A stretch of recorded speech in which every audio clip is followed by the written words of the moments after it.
Hi and welcome to the Bite Size Fitness Podcast with myself, Sean Newton, and Pete Dudley, where we chat unscripted live from the gym basement.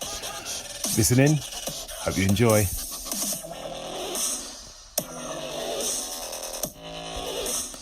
Right, So, hi Pete. hi Sean. How are Long you? time no speak. Yeah, we're back. We are back. Not for long actually, because you're going to be going away when? I'm off to Spain literally Saturday, Sunday, Monday. So literally 3 days. 3 days time. 3 days time. So I shall be going out to Spain with a friend of mine who I've been out there many, many times. He's got a place in the south. He's up in the mountains in the Sierra Nevada mountain range, which is one of the biggest mountain ranges in Europe. And we basically cycle daily. And that's what we're going to talk about And that's today. what we thought we'd have a little chat about, cycling, how popular it has become. Yes, you're probably well aware of the term MAML, middle-aged man in Lycra. Yes, I've heard it. I guess I am it. Go on then, for the listeners and for me, because this is a phenomenon that it's been going a few years now. But Cycling's just got, I think, ever since the Olympics, we held the Olympics. yeah. Oh, right. The 2012 Olympics when Chris Hoy, etc., did so well. And then obviously we've had the emergence of Wiggins and then Mark Cavendish. So it's, and then we had the Tour of Yorkshire, the Tour Tour de France started in the UK. It's just become very popular. That's been a bit of a catalyst, you feel? 100%, yeah. I think because it's exciting. I mean, obviously, Chris Hoy did track, indoor track. So people were excited with it's quick. The Tour de France, I don't think the Tour de France has got people's imagination in the UK as much as it is in the rest of Europe. Okay. However, the Tour of Yorkshire was phenomenal. I mean, the amount of people that went out to watch that and the line in the streets was absolutely phenomenal.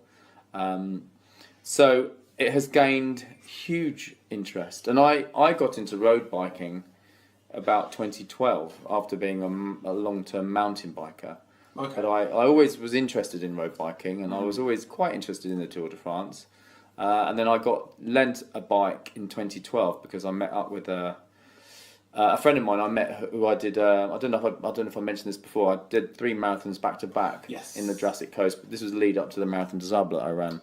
Right. So when I did those 3 marathons back to back, I met a guy called Tom, who I became good friends with, and Tom was a relatively competent rider, and we got chatting obviously after that 3 marathons, and he said, "How do you fancy cycling around the Isle of Wight?" And I went, "I'd like to cycle around the Isle of Wight, but I don't have a bike other than my mountain bike." So I spoke to a friend of mine. He says, "Well, you can borrow my bike," and yeah, he had a very light. Well, I can say the brand. Okay, we'll pause there for a second. Mountain biking. How long had you been mountain biking? Since I was Okay. 20. But perhaps a better question is not just commuting on a bloody mountain bike. No, we're talking going down mountains and mountain biking. Because that's been a bit of an Olympic sport. Yeah, I think it's trying to gain Olympic. I don't know if it is an Olympic sport. They're trying to get. Yeah, I'm not sure. I don't really follow mountain biking closely so much anymore. But I mean, it is huge. I mean, downhilling. Sure. So yours was just recreation rather than a sport. I did used to race it. I did used to race many yonks ago. So the transition from mountain biking. Sure, you did some marathons. Yeah. Back to back.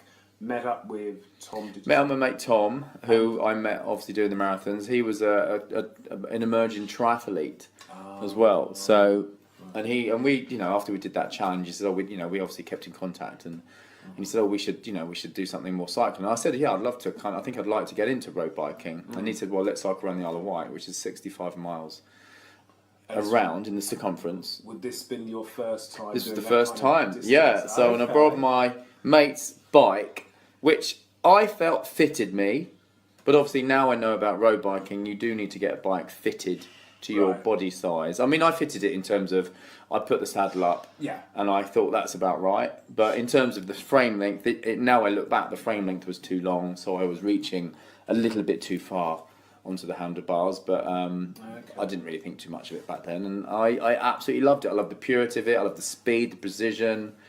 It's a different to riding a mountain bike, which you're constantly fighting the handlebars because you're in a technical course normally. I'm talking when you're actually off road, not like doing your daily commute. But if you're actually off road, you're it's a different. You're permanently fighting the handlebars. You're technically doing something all the time. Whereas on the road bike, you find a flat stretch of road and you cane it. Right. So road bike, yours wasn't set up. There's all of it. You got like seat height, handlebar height, and the length of the bike. I mean, there's all these little, and the pedal, all these little things that would ultimately be fitted to you. And the clips and all. Well, I wasn't in clips. I didn't like the idea of clips. Right. I was just trainers on. The pedals were actually clip pedals, but you can reverse them around and kind of use your trainers. But then it's not ideal. At the end of the day, we were having a nice cycle around Isle of Wight. It wasn't a race, So it was a. But I must admit, I found being on that bike for quite a few hours tough. I felt my shoulders hurt a lot. I kept having to take my hand off the handlebar and spin my shoulder around. But it is my damaged shoulder. But I was just aching. My lower back ached a little bit because I'd obviously had a rucksack on with a little bit of food. And then I continued to use that bike, and I actually used that bike for quite a few. I went and did one of the Tour de France stages in the Alps in 2014. And so time frame, Isle of Wight. Isle of Wight was 2012. I don't know when it was in 2012. It was maybe summertime. I think I remember it was weather nice. And then I did a few sportifs, and a sportif is an organised. Well, it's not a race because it's on roads. But they have a chip and a timer which goes onto your foot and it times you. And a sportif is an organised event, normally anywhere from 100 kilometres to 200 kilometres, and I did my fair few of those as well. And then I went out with my mate who I'm going off to Spain with. I see. I'd met him in around 2012 as well, and he was a keen cyclist, so I started going out with him too, and I was loving it. I think I was just loving the road biking, and brilliant. And so and then I got myself over to the this event called the Étape, which is that was the stage that you were talking that was the about. Tour de France stage, which they allow the public to go. It's a week before the actual Tour de France. It's in the mountains. And it was ridiculously hard. Do they still screen you to go? They say, sure, the public can join in, but someone with their BMX can't come in. No, it is open to all. I mean, you would, and the tap is always in the mountains. Right. It's always a mountain stage. Because initially, basically, it was a celebration. I think the tap started it was a celebration, but as soon as the Tour de France goes into the mountains, it was a celebration of that. And it happened 30 years ago. I think the villages were allowed to cycle. They closed the roads off as well. So I'm cycling on closed roads and people coming out and cheering. So you do feel a little bit like you're in the Tour. I mean, I even waved to people at the side. Right, listen, we've gone all the way to a stage of the Tour de France. Yeah. Scroll right back. I started off waffling about MAML, middle-aged man in Lycra. We've said how it may have originated. Still a novice like me. You had a fitness background. Yeah. And sure, I've got a fitness background. But Joe Bloggs, who's like, right, okay, middle-aged man, wants to start cycling. Yeah, this is acceptable for me. My peer group are doing it. So what do I need to get? Do I need to go and get my Lycra and a lightweight bike? Because some of these bikes are light as a feather. No, you don't. You don't need to spend a fortune on a bike at all. I mean, if you haven't had a bike before, you can pick up a really decent bike for a few £100. Right. Yeah. You just can. I mean, light bikes aren't the be all and end all. I mean, at the end of the day, I've seen many an overweight man on a super light bike and thought you could have saved yourself £2,000 and dropped 2 stone and bought a. Do you know what I mean? So it's all relative. So the average man who's never been, or woman who fancies taking up riding, can get could even get a second-hand bike. I mean, but you do want to get fitted. You do want to get that bike fitted to your body. On mine, I've got a new bike now, which was fitted to me, and now I realise how unfitted the original bike was. I suppose it's like a decent suit. It's all it is, exactly. Yeah, Right, you know. okay. So yeah, you can get a relatively cheap bike for a few £100s. You could get a branded, a decently branded, low entry road bike. You do need the Lycra. It's not chafing. It's that, yeah. Okay, I mean, it's right, just that. I mean, it's not. It's thing. no. I mean, the shorts are padded. Yeah. Which, as you've probably seen on road bikes, Sure. you need the padding, Sure. and you just do. And the Lycra, because your hands, you've got to think of where your arms are. They tuck to your body, so they're not free outside, so they are tucked in. So, and it's just streamlining, and you don't, and it's sweat free, just like anything. If you were going to run, you run in sort of Nike Air tops and that sort of stuff. Okay. You could obviously cycle with a t-shirt on. Right. I mean, it really depends on what you want to do on that bike. You if could you just really want spend a lot. I'm just suddenly remembering when I had I'd commute a lot on a hybrid bike, and I don't ride my bikes very well, but so I was always taking it in for repair. And I remember one specialist bike shop looking around while I was waiting in a bit of a queue, just wanting, perhaps I should get a new saddle. And now these saddles were going upwards of 60 to £100 for a bloody seat. And I remember from my spinning days, I wouldn't mind talking about spinning and the relationship to whether it's even relevant for what you're doing. Obviously, if it's pissing down with rain, then fair enough. But these seats aren't the most comfortable of seats. No. Why? What's the point? Aerodynamic. It's a small bike. It's the bikes that road bikes are designed to be as light as possible ultimately, and you don't have to get on a carbon fibre bike for it to be light. You can get an aluminium frame and put light wheels on and stuff like that. So the saddles are it's all streamlining. There's nothing more. You don't want a big fat saddle sitting on there.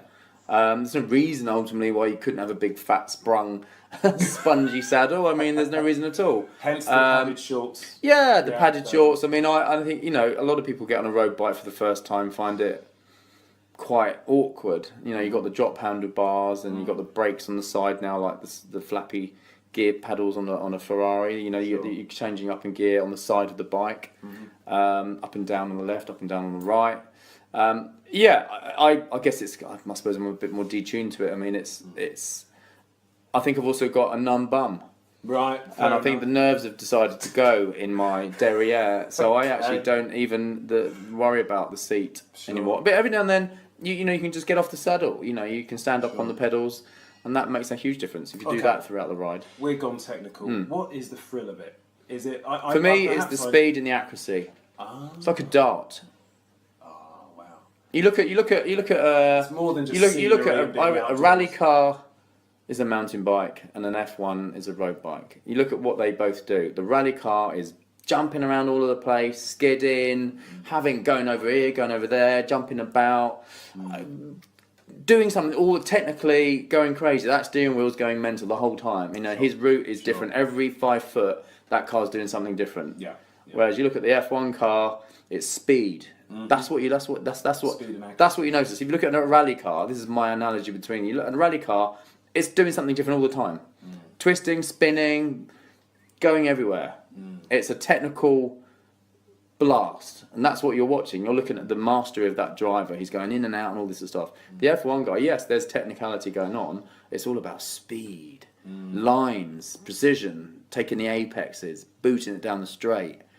And that's the same with the road bike. You get a stretch of road, you get it into that top gear, and you just go. And it's fantastic. It's mileage. What sort of mileage is a standard, or it's not just doing a couple of miles. Really getting out and 100k. Whoa. Okay. Maybe 50k. But you've got to remember. You've got to remember on a bike, on an entry level. All right, entry level, 50k. 50k. Yeah, I think so. Well, I think you can beat things on a bike, on a road bike, if you're averaging 20k an hour, which is quite doable. Even that's not that super quick. And it isn't. I'm not saying that as an. This is more than your average 30-minute spinning class sit down.